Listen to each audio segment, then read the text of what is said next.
Sudbury News Talk on the morning shift.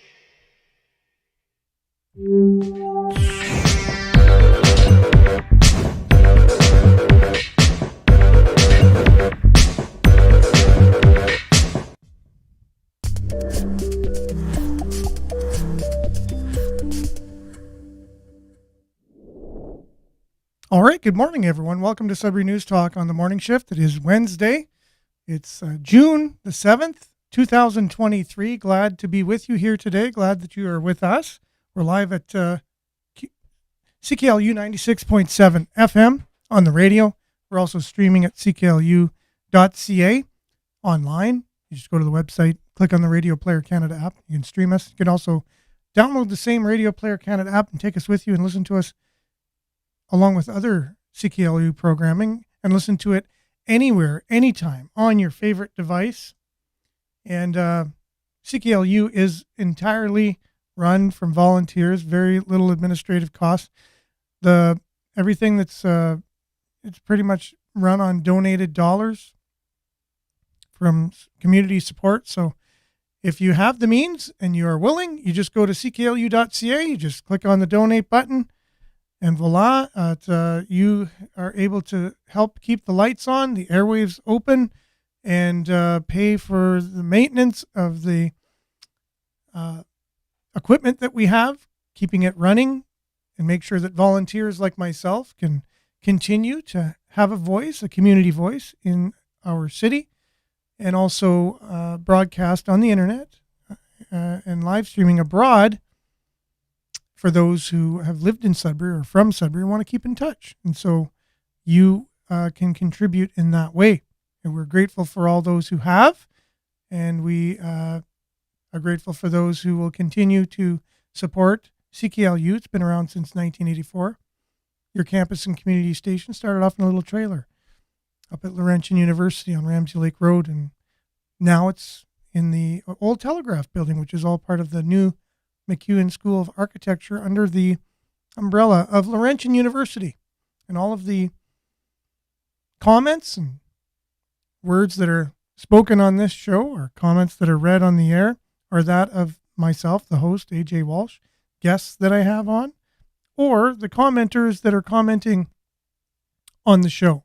And they don't necessarily reflect that of Laurentian University, its staff, faculty, or those of CKLU staff, administration, or other volunteers. There are that inclusively of myself, guests, and those commenting on the show.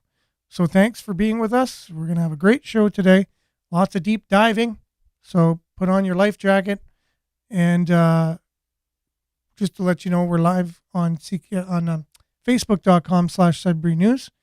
Streaming, we're live on YouTube.com/Sudbury News. And if you're not able to be with us live, you can catch the show afterwards on those channels and pages. We're grateful for any time that you might share. If you think that someone else can benefit from this conversation we're having about local issues that are important to us, not only those who live in Greater Sudbury, but surrounding area, North Shore, Northern Ontario, Canada, and the world. We'll talk about just issues that affect each and every one of us, trying to make sense of the world around us. Not always easy. It's kind of a complicated world these days. And so we'll take news stories, unpack them, talk about them. So it's news and views, our views, your views, having a conversation on your station about the issues that impact us most each and every day.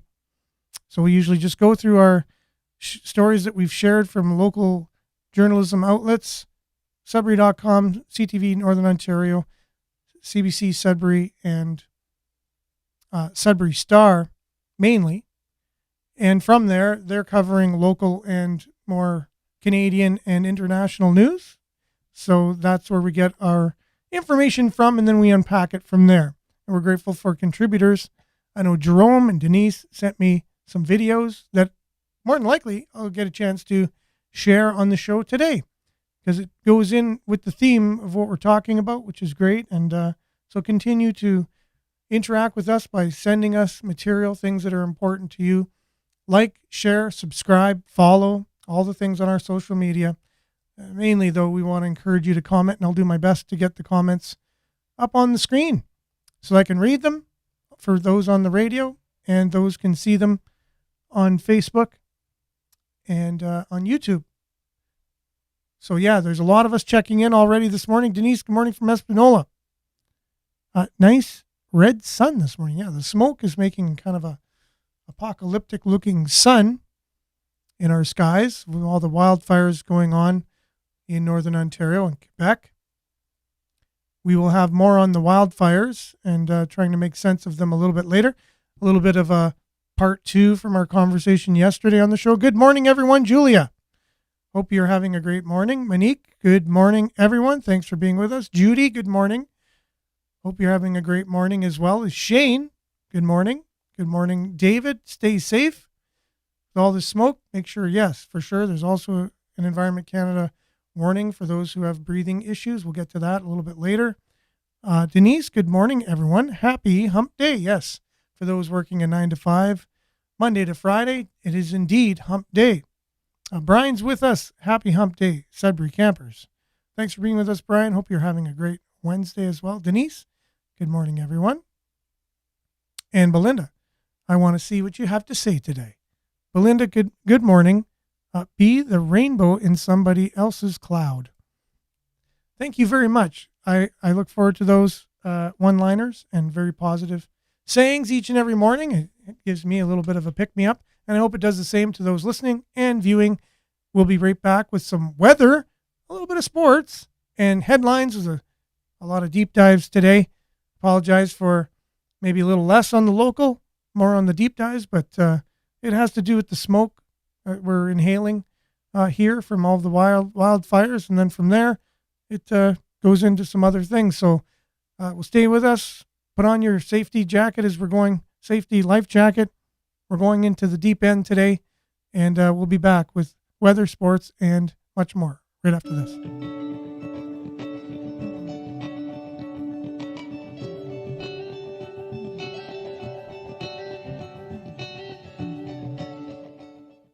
All right, your Sudbury weather brought to you by sudburyweather.ca. Currently, it's 8 degrees. It is sunny, although you wouldn't know that due to the air quality statement issued by Environment Canada. For Greater Sudbury and vicinity, high levels of air pollution have developed due to smoke from forest fires. Smoke plumes from forest fires in northeastern Ontario and Quebec have resulted in deteriorated air quality. Poor air quality will persist into the weekend. So if you were hoping that it was going to go away, it's here to stay, at least till the weekend. For more details, consult Environment Canada's website. Wildfire smoke can be harmful to everyone's health. Even at low concentrations, continue to take action to protect your health and reduce exposure to smoke. People with lung disease, such as asthma, heart disease, older adults, children, pregnant people, and people who work outdoors are at higher risk of experiencing health effects caused by wildfire smoke. So again, if you're doing outdoor activities, take precaution. Maybe you want to limit that. I even myself, who can't identify with having any conditions, breathing conditions per se, it's you can kind of just feel it, shortness of breath, things like that. So definitely take precautions out there. Today, it'll be sunny, although there will be the widespread smoke across the skies. And your high will be 21 with a UV index of 7 or high tonight. Cloudy, local smoke. And low of 10. Thursday, widespread smoke again. And your high, 22 with the UV index 5 for Thursday. Again, smoke. Kind of a new icon you see on the weather forecast, a smoke icon. Friday, a mix of sun and cloud, and probably more smoke. High of 23. And Saturday, they're calling for a 40% chance of showers. Much needed at this point, not only for the fires, but for the flowers and the gardens and the lawns and just nature in general, the trees. So Sunday, back to mixing sun and cloud, high of 21. sun and cloud for Monday, Tuesday, and 23. And we're going up on Monday and up to 27 on Tuesday. Very, very hot on Tuesday. See if we can't get this satellite going here. So other than the smoke, which for some reason isn't showing up on the satellite, which you think would, you would think it's so smoky out there would show up on the satellite, but not doing it for those on the radio, just describing. Seems like there's just a strip of clearing going on right from James Bay all the way down the Great Lakes and Northern Ontario and Ontario in general. Other than that, clouds on both sides of us. Hopefully we can get a little bit of precipitation on Saturday to cool things down and get some help for the wildfires and for our gardens and flowers. But other than that, that is your Sudbury weather brought to you by SudburyWeather.ca. We'll be back with a little bit of sports and more right after this.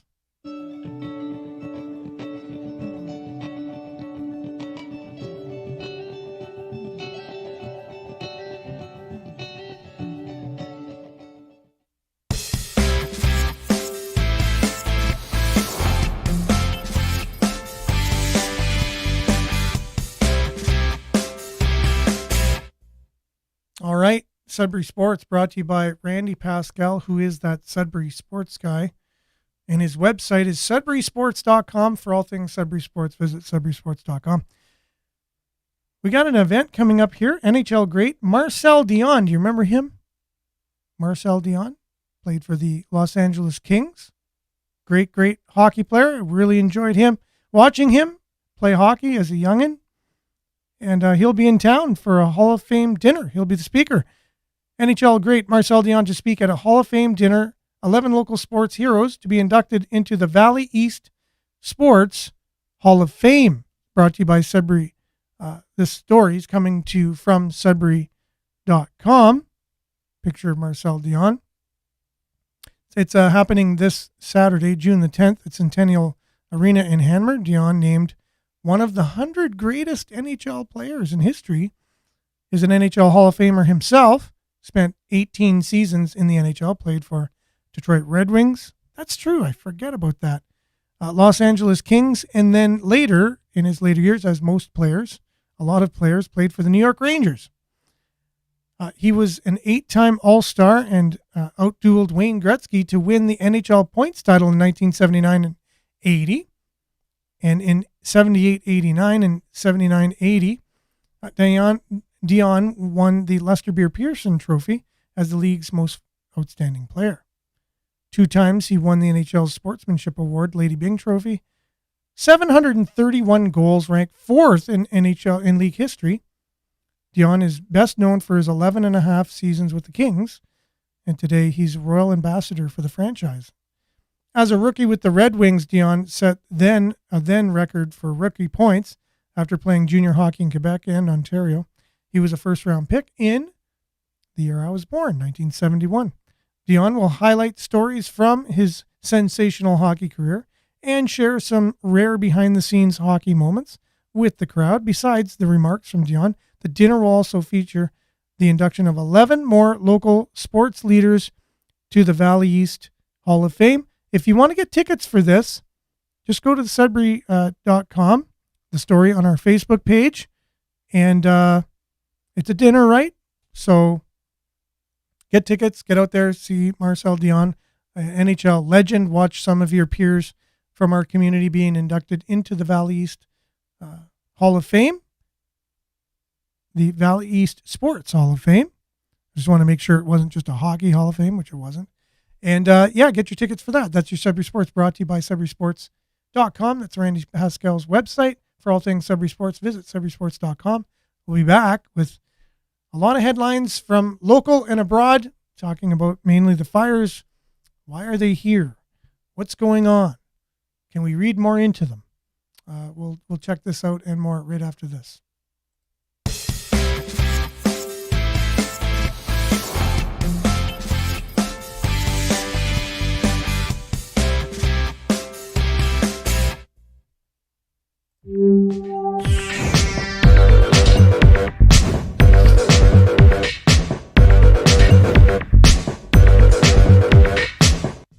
All right, thanks for sticking with us, and welcome back. We're here going to tackle some of the headlines throughout the greater city of Sudbury, and then we'll maybe get back. We'll maybe stick around with some of them, and then we'll get back to some of them as we go through. A lot of David Johnston stuff as he is looking to control the public inquiry and not just have it open to others. But topping off the headlines today, Northern doctor loses license for COVID conduct. Through his practice and on social media, Dr. Patrick Phillips waged a campaign against COVID-19 vaccine requirements and public health measures for more than a year. And so he lost his license. I guess they had a hearing with, the medical board and all the people that take care of these things. And he pled no contest. He didn't want to, say that he didn't do these things. And so he'll be losing his license. He practiced in Englehart and Kirkland Lake, I believe. That's definitely worth looking into as he, let's just see here. It's a long story. So anyways, careless, often offensive, and at times possibly harmful. These are the words of a member of the College of Physicians and Surgeons of Ontario. Tribunal used to describe the conduct of Northern Ontario physician Dr. Patrick Phillips, who was stripped of his medical license for persistent efforts in the CPSO's ruling to undermine public health efforts during a global pandemic. Phillips was also a subject of a virtual disciplinary hearing held on June 6th by the Ontario Physicians and Surgeons Disciplinary Tribunal. The decision the college handed down was severe. It pulled Phillips' medical license. He is no longer allowed to practice medicine in Ontario. Phillips was formerly a family physician and emergency room physician in Englehart and in Kirkland Lake, who came under fire in 2021 for his social media posts in which he made statements contrary to conventional medical knowledge, according to CPSO, along with making statements against the effectiveness of the vaccine between August 2020 and September 2021. Phillips was accused of providing fake letters of exemption to patients who did not follow or who did not want to get the vaccine. And so, like I said earlier, he didn't deny this. He's sticking to his guns, and he has convictions and beliefs, and was able to stand against a whole medical establishment in his beliefs. And so now we're looking back and looking into all of this as it happened in the past now, and we have more facts and figures. We'll see if he was indeed one of the few that was able to stand up for the right. We don't really know the right or wrong of this until we go back and look at all of this stuff, right? So the verdict is still out on how safe and effective things were. I know a lot of people personally, they weren't so safe and effective for them. I know a lot of people, for them, it was. And so, again, just from my own firsthand look at the situation, there's a lot out there going on. But the medical establishment, obviously, if he wants to practice in that, they're very convicted with what they're going with. And I guess if you go against what all the doctors and the associations and the pharmaceutical companies and everything, you're going against what they all combined believe or want to have happen. You're not going to be part of the club. So that's what happened to Dr. Patrick Phillips. I know many doctors ceased their practices during the pandemic due to not agreeing with what was, what the medical establishment was saying and putting out there. Okay, so just sharing is caring. Denise, I just want to get through some of these comments. Monique, good, rising, yes. Danica, I really enjoy seeing your positive quotes and comments each morning. Oh, thank you. So, again, now I'm reading everyone's comments as if they're just coming in firsthand, but I understand from Vin sending me a message yesterday that a lot of the comments that are going on are replies to other viewers of the live stream. And I don't have any way on my studio technology that I use, my switcher. They all just come in as if they're just comments. So I'm not able to distinguish, and I try reading them all, right? So sometimes I'll read a response to someone else's as if it's just coming in firsthand kind of thing. So I apologize for that. Maybe I'll figure out a way to monitor that in the future. And speaking of Vin, good morning, Vin. Hope you're having a great Wednesday. And again, thanks for reaching out to me, everyone, for things that you feel can help the show. I really appreciate that. It's again, that's the idea of the show. It's a group effort. It's everybody's show. I'm merely the facilitator. It would be great if we were like the Brady Bunch and we can just have everyone's faces on here. And then when you wanted to say a comment, you just raise your hand and voila, you just say it instead of having to type it. But we're not that point on this show with the technology we have. So this is the next best thing. Shane, hopefully, will pursue alternative medicine if he's even allowed to do that. Yeah. Also, he just lost his license in Ontario, right? So let's say he wanted to go to some place like Alberta and practice. That's a possibility. And I know they seem to be a little bit more open-minded with possibilities, and they're not so just one size fits all medical over there. Hello, everyone. Desperate times, people do desperate things. Please, I'm really in need of someone's attention. I'm in a big mess, and it's killing me slowly. Okay, well, unfortunately, I'm not sure what to do at this point on the show with that particular comment.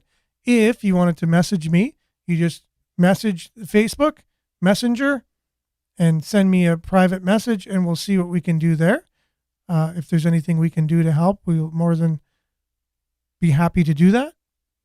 Nobody wants to be a vaccine junkie, force the blood clots on others. Okay. Now this wasn't even intended to be a deep dive today, and I have 3 other subjects. It's crazy the stuff going on in our world. I just cannot believe all the stuff going on. And it's going to get crazier. As far for all things are pointing to the fact that it's going to get even crazier out there. From the government's mouth, this was an experimental vaccine. All the data was skewed. I wish I would have seen more doctors stand up against the vaccine, seeing a lot of injury coming from these shots. And again, myself too. I would not want to say in particular, without getting permission from the people that are close to me, whether I work with them or I just know them from other things that I'm involved with and whatever, my network of people, there's quite a few that claim family, that claim injury from the vaccines, and there's no other way it could have been anything else as far as from what they tell me. Yes, good morning. And Brian, in my opinion, Phillips got canned because of his beliefs. If you're against the grain, that's what happens. Yeah, that's exactly right. Yeah, moral courage for sure. That's what I figured. Doctor's salary pays pretty good, right? And I'm sure getting that distinction to be doctor isn't cheap. And I'm sure he has all kinds of debts. He seems like a young guy. Looks really young to me. He looks like fresh out of school. But again, he might not be. But he's still young nonetheless. Probably still has student debt and business debt. And so, yeah, I think that would take a lot of courage. I was always 100% against mandates. That being said, I was also 100% against fraudulent documents. Yeah, for sure. I was encouraging the mandates and making them acceptable. Yeah, for me too, right? When you do something, let's say illegal, sometimes, and I think our world is getting to the point where illegal could be, if you're morally compromised, the laws are getting to the line where your moral compromisation and keeping the law, sometimes you kind of juggle that a bit, and that's terrible to have to do that, because you want to be a law-abiding citizen, obviously. I watched the testimony of David Johnson for three hours. Oh, I'm sorry, Miles.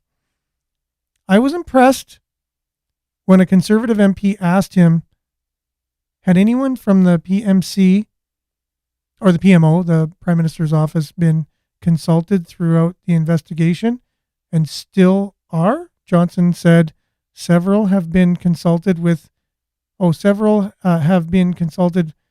him in the Prime Minister's office, and the Liberals wonder why we don't trust them. Yeah, because still to this day, Justin Trudeau is saying he still wasn't informed. He just won't come out and say it. Okay.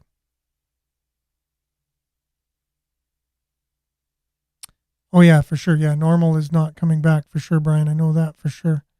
According to Klaus Schwab, anyways. Denise says,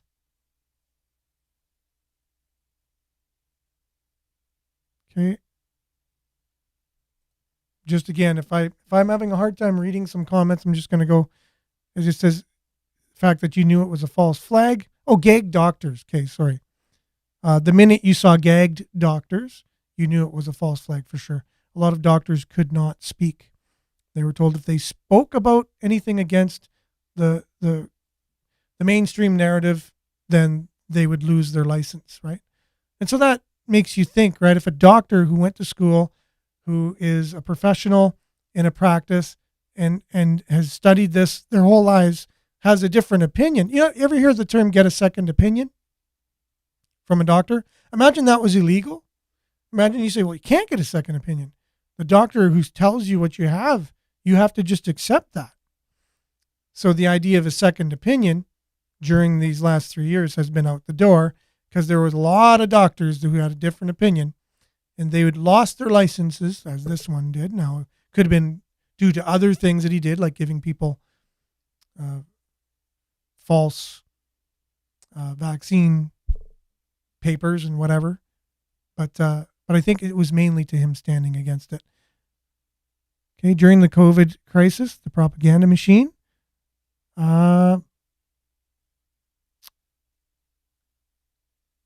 was working overtime. We all suffered atrocities at the hands of the government. Definitely. I know a lot of people feel the same way as you, and lots of docs dead here in Canada. So a lot of people I know were found. I even watched one live on when they were first trying to promote the vaccine. I saw it live. I think it was a nurse from Arizona, and it was live on whatever mainstream media. And she got it live on camera, and it was put in, and she was talking about, look how safe this is. And as she was talking, she started to slur her words, and she started to get lightheaded, and then she just basically collapsed. And they tried to, everyone was wondering, what happened to this nurse? Oh, she's fine. She's great. She's perfect. Well, let's talk to her. No one could talk to her. And it was later found out that she had died. And that was right on live TV. But again, right? Why it was not talked about. It was not, you couldn't say some people did die. Like even if one did, you couldn't even say one died. And that's terrible, right? That you can't just speak the truth. You're using suffered in the past. Oh, you're using suffered in the past tense. It's not over. Yeah, exactly.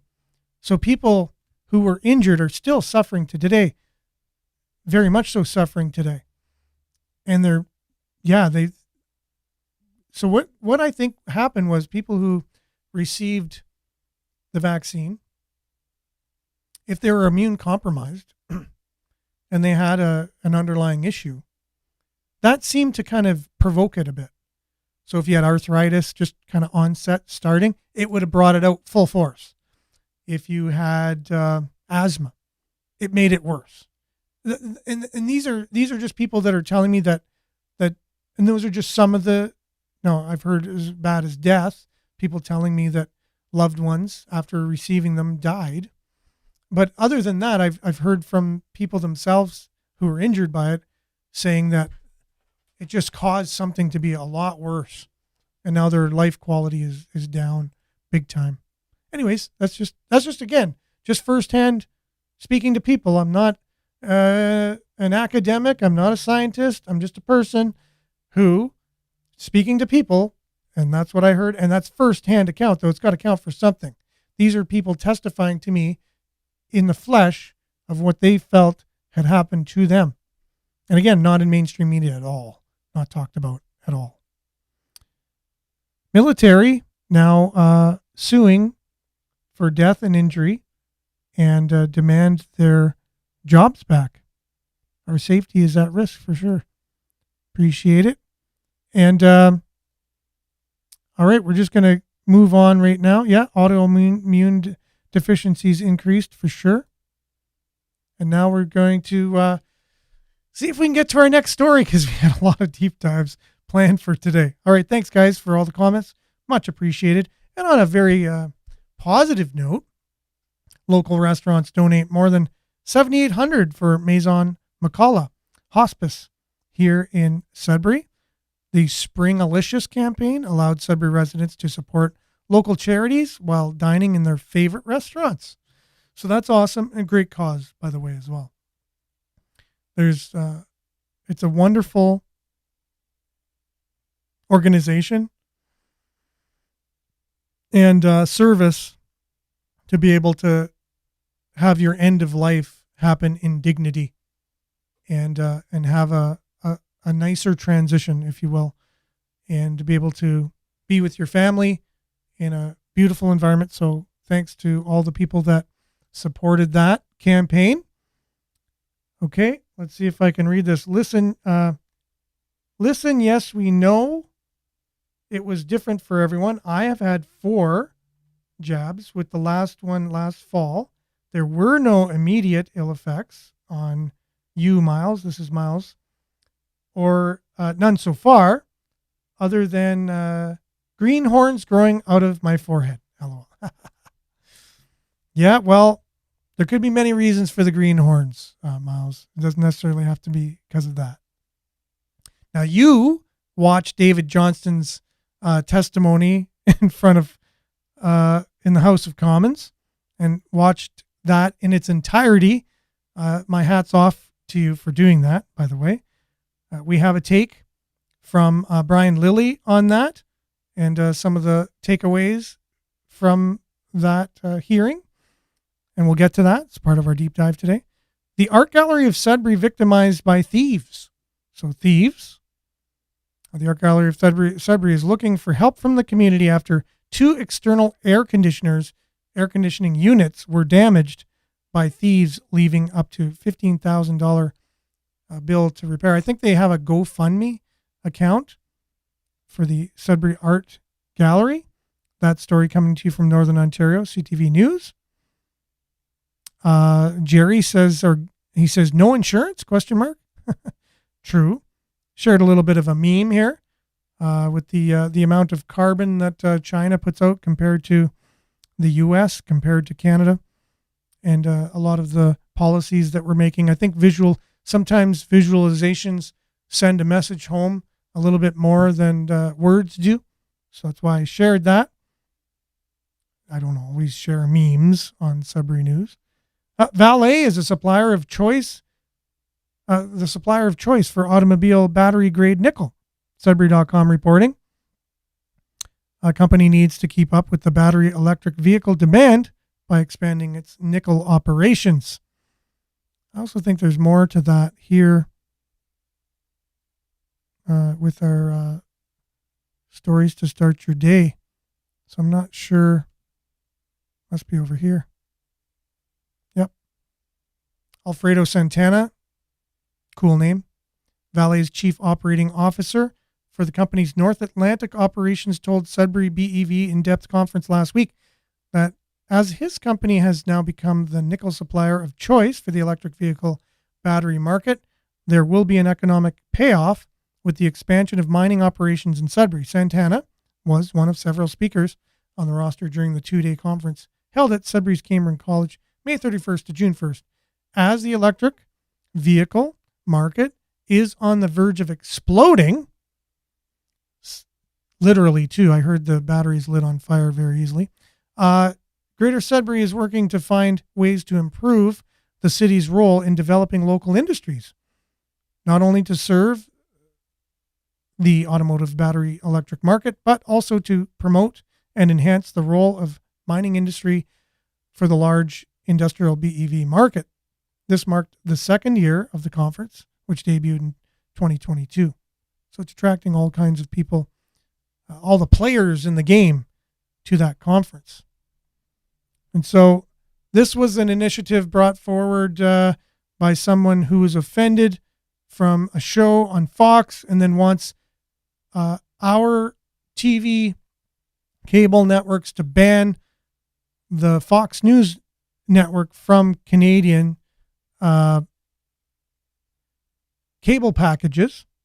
So if you want to ban Fox News, if you're offended and you want to ban a television station from being a choice that people have to pay for on your cable package, you just go to the Sudbury Star article on our Facebook page and learn about how you can do that. Also, David Johnston tells MPs he will not step down. He'll continue the investigation into foreign interference. So he's digging in his heels. And then this is our last local story. Illegal $2 million pot operation in Chelmsford. Just a misunderstanding. A family had permission to grow medical marijuana indoors, but not outdoors. So I guess they were fined. One person's going to be fined and get some kind of record. But they have a license to grow a lot of pot indoors. But I guess they figured, well, there's a lot of space outside of our building as well. We can grow it. And their hands were slapped. It was a $2 million pot operation, but they only had a license to grow inside. So can't grow pot outside if you only have a license to grow pot indoors. Okay, let's start off with David Johnston, and we'll move into maybe some of the fires that we've been having here in, getting the smoke anyways from some of the fires in Northern Ontario. But tons of comments coming through here. I'll just make sure that we get them up on the screen for those watching. Yeah, still smoky outside, exactly. We'll get to that in a few seconds. I know Monique asked if the art gallery had insurance. Same thing. Yep, for sure. And we'll be back right after this. This is Brian Lilly talking about the whole David Johnston fiasco. We'll be back right after that. David Johnston's appearance at the House of Commons Committee looking into China's interference, it didn't go so well. Hi, I'm Brian Lilly, political columnist with the Toronto Sun. There's two different aspects to what MPs were looking into when Johnston appeared before the committee to talk about his work, his report as special rapporteur looking into China's interference in Canada's democracy. There's the report itself and the holes that are within it, but there's also his close ties to Justin Trudeau and whether that posed a conflict of interest. But the Conservatives, well, they were right off the top trying to describe how from 2010 until 2017, both Justin Trudeau and David Johnston gave successive media interviews, made public comments about how close they and their two families were, how they'd been cottage neighbors, how they'd gone to the ski resort at Mont Tremblant together, how they'd Trudeau had described Johnston as a great dinner companion, and then how after his report came out and Johnston was quizzed about this, he called it a so-called friendship. Well, which one is true? Now, Mr. Johnston, what we have before this committee are two completely different descriptions of your relationship with Justin Trudeau. Those two different descriptions cannot be accurate at the same time. So my question is simple and direct, Mr. Johnston. Were you telling Canadians the truth on May the 23rd or back in 2016? After years of playing up the friendship at committee, Johnston once again downplayed the closeness of the two families. Well, he was either lying then or he's lying now, and that's not a good look for someone who's writing a report that basically says, just trust me. I'm sorry, Mr. Johnston, we can't just trust you because you were only telling the truth on one of those occasions, not all of them. So, which is it? I'm not sure that I believe him now. Then there's the issue of how Johnston decided to go about recusing himself of a conflict of interest or clearing himself. He turned to retired Supreme Court Justice Frank Iacobucci. Now, that sounds like a reasonable thing. He's a retired Supreme Court Justice. But it turns out they've been friends for a long time, something Conservative MP Michael Barrett put to Johnston. You've been friends with Frank Iacobucci for decades, is that correct? Madam Chair, Professor Iacobucci and I were young law professors at the University of Toronto, I think when I was about 25, and yes, he's been a lifelong friend. Johnston's now 81 years old, and he turned to someone who he's been friends with since he was 25 to tell him everything is A-OK over claims that he was too friendly with somebody else. This doesn't make sense. It undermines his credibility, and that's the whole problem. It's not that David Johnston isn't a well-regarded Canadian who's done great things, but you're accused of being too close to the guy that you're partially investigating, and you get cleared of that by someone you've been friends with for close to 60 years. That simply isn't acceptable. But neither is Johnston's report. And at various times, MPs from both the Conservatives and the NDP were poking holes in it, the Bloc as well. New Democrat Jenny Kwan asking about the irregularities in the nomination meeting of Liberal MP Han Don, something that Johnston wrote about in his report, and his reply to her was, "What irregularities?" He seemed confused at times, just like he was confused when Conservative MP Michael Cooper raised the issue of a Chinese Communist Party government website or government social media account distributing misinformation about the Conservatives. Why wasn't that in his account in Johnston's report? He couldn't answer. He seemed confused by what was being presented to him. He is a man who had a crash course in intelligence, who was in out of his depth, who gave the government a free pass, a government that he was too close to. Johnston's report is not credible, and MPs are doing a good job of pointing that out. Now they need to do a good job of continuing to push for a public inquiry. Let me know what you think. Drop a comment down below, share this on social media, and don't forget to subscribe to our channel. That was Brian Lilly of the Toronto Sun talking about the special I love the terminology of David Johnston. He used to be the Governor General of Canada, but now he's a special rapporteur. Anyways, I agree with one of the comments that it's a distraction. In some ways, it's laughable. It's I don't know. Gives us something to talk about, but I think there's more things to talk about. We don't really even need that going on. The fact of what they're trying to get to, and this is a bit of he's a gatekeeper. He's a door standing in the way of a communist world power, now going to be the largest economy in the world, who's a communist country that's infiltrated and trying to infiltrate, trying to skew our elections and get involved in that. We need to get to the bottom of that. We don't need just to be all caught up in all of this stuff. Like, we need a public inquiry, and that's what all this is about. And he's stalling it. He's saying, "I'll do the public inquiry. Don't worry, trust me." And obviously, I think it's so blatantly obvious.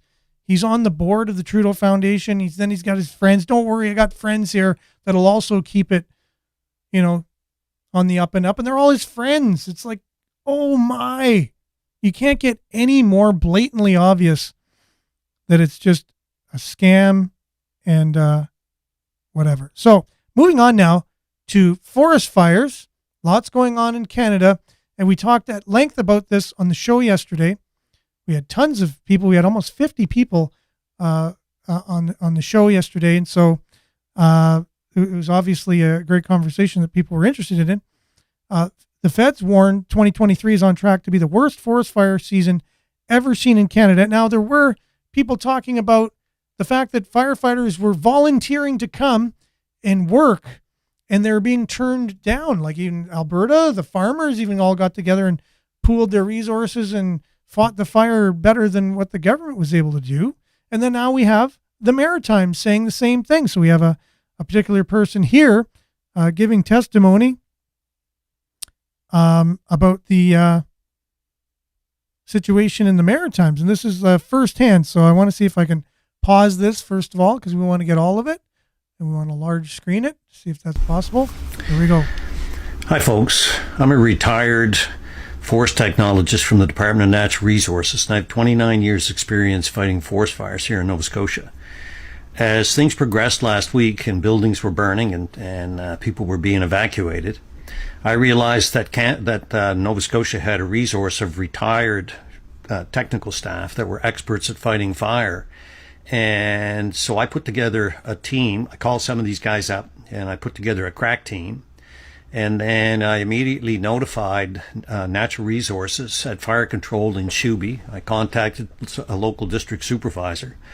And they both notified me that the province wouldn't be interested in hiring on any retired staff to do work. So at the same time we were being told that, the Premier was begging for help on every newscast that he could get on.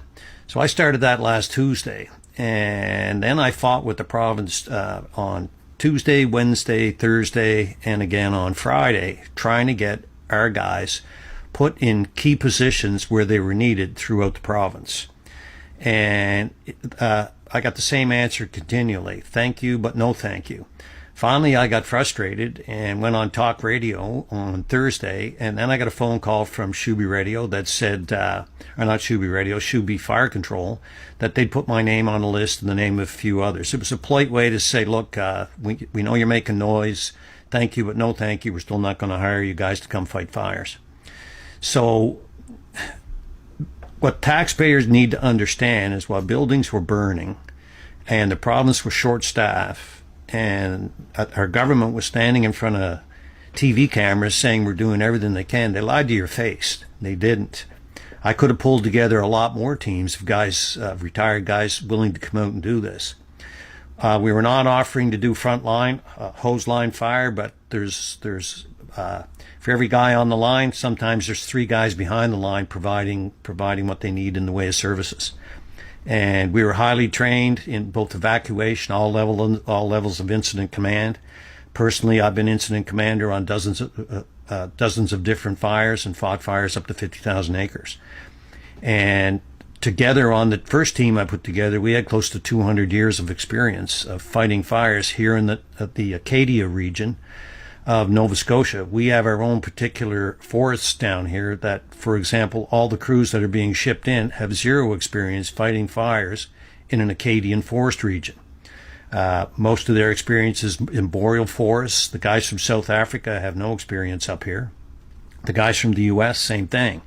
And our own government passed over an opportunity to hire a team of professionals to come in and help them do the work they're now paying for foreigners to come in and do who aren't experienced in our forest type.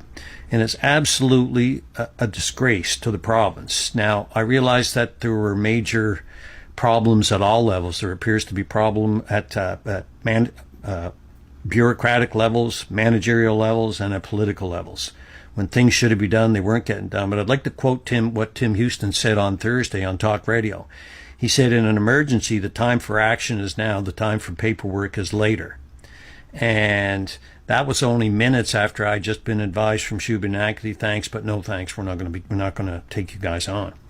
So our team stayed on standby, hoping that we'd get a call all week, and that call never came. So if you lost your house and fires remained out of control, when a politician looks you in the eye and says, we did everything we could, they're lying to your face.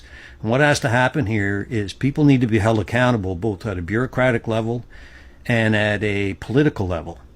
So how do we fix this? What has to happen is a database has to be put together of retired DNR forest firefighters. The guys are still interested that would like to be able to come out, can keep themselves up to date, and get called in on short notice rather than use the CIFC program that they use through Shubenacadie, and call in locals first. And there's no reason it can't be done. All it needs is political will. So something has to change. And if I lost the house and I had been evacuated, I would literally be crying at the top of my voice for politicians to fix this. So it needs to get done, and it needs to get done now. No more excuses. Anyways, guys, that's a little background that you're not going to hear anywhere else. So peace out and take care of yourself out there. So there you go. That's from the horse's mouth there. An individual who has obviously experience, many years of experience, and explaining his personal experience with trying to help with his experience, with a lot of experience in a short period of time. So, yeah, what do you think about that? I mean, why wouldn't the government be open, like we're talking about, forest fires and, Canadians and suffering and all kinds of damage, and in the past, don't you think that would have been a no-brainer, that you rally the troops and get together, do whatever you have to do to solve the problem? But the problem is not being solved, so we're not sure what's going on. So Pierre Poilievre chimes in a little bit on this, and the fact that he's going to try and thwart the budget unless some demands are being made there. But he talks a little bit about the firefighters here. We'll just check in. Thank you, everyone, for being here today. I'm here with our common sense anti-inflation team. But before I address that matter, I want to say that Conservatives stand with our friends in Quebec and in other provinces facing forest fires, and we will be with them as long as they are needed. We will also ask the government to provide full support, and we will be there to support that in the House of Commons and in any other way we're called upon to do so. Secondly, we say that it is outrageous that the prison system has moved Paul Bernardo to a medium security institution. He should be in a maximum security institution. The government should review any powers it has to reverse this ridiculous decision. Mr. Bernardo is a monster, and he belongs in maximum security. Today, we're here to talk about our two demands to reverse the inflationary crisis Justin Trudeau has caused. Two demands that we will fight for, including by putting forward 900 amendments to the forthcoming Liberal budget debate. We are going to stop the budget unless they meet two conditions. Condition number one, we want a plan to balance the budget in order to bring down inflation and interest rates. Now, the government said that it could balance the budget in the year 2027. And that was only 6 months ago. And then they suddenly reversed themselves with $60 billion of inflationary deficits. The Minister of Finance admits deficits fuel inflation. She said so right before adding the extra $60 billion of inflation. That's $4,200 for every family in Canada. We also know that former finance ministers for the Liberal Party, like John Manley, have said that the deficit spending is like pressing on the gas in a vehicle, driving inflation forward, while the Bank of Canada slams on the brakes to stop it from moving. So here we have the Bank of Canada forced to increase interest rates in order to reduce the inflationary pressures that the government is imposing. This is going to become not just undesirable, but a crisis, because in 2026, 2027, all the mega mortgages that people took out in 2021 and 2022 will come up for renewal. And we could have people with million-dollar mortgages that are hit with 3 and 4 percentage point increases in their interest payment on those mortgages. That's $30,000 or $40,000 a year, which could potentially lead to a meltdown in the mortgage market. The solution, of course, is to get the inflation and the interest rates down before that happens. Now, the government does not set interest rates. It does set the fiscal environment in which those rates are determined. And so they could help the Bank of Canada by getting rid of the deficit, bringing down inflation and interest rates. Second. So, okay, we'll just leave it at that because we're out of time. So first of all, he starts with I'm wondering, is he really going to help with the fires? Is he going to do that? Well, I guess time will tell. We don't have much time, really.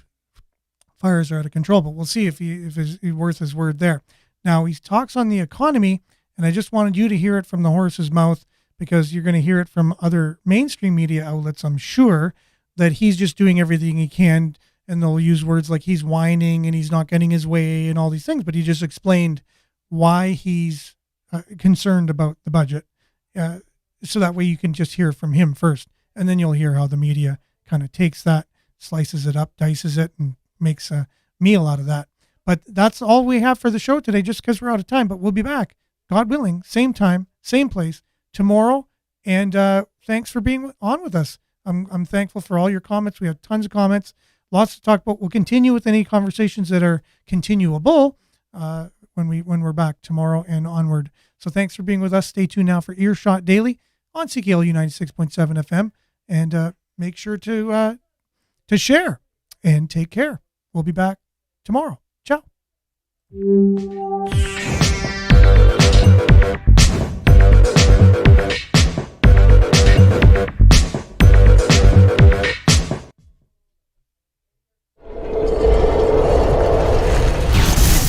This is Sudbury News Talk on the morning shift.